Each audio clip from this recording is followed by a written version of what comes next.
Sembla mentida, però aquesta corda lligada a un amarrador pot arribar a costar 300.000 euros, un preu desorbitat i similar a la resta de 32.000 amarradors distribuïts per la costa catalana. La part més saturada és la Costa Brava, que concentra la meitat dels amarradors en ports esportius.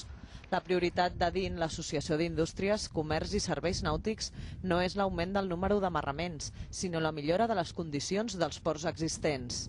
El que s'ha de mirar de promoure des de l'administració ha de ser incrementar mesures alternatives, com puguin ser els pantalans flotants, les boies, les marines seques.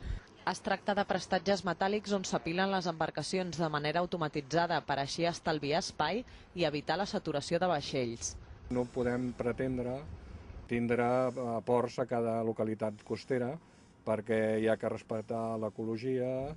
Un de cada 220 habitants catalans té una embarcació, una xifra molt minsa, de manera que per promoure el sector la Generalitat té previst instal·lar 3.000 amarradors més en tot el litoral català.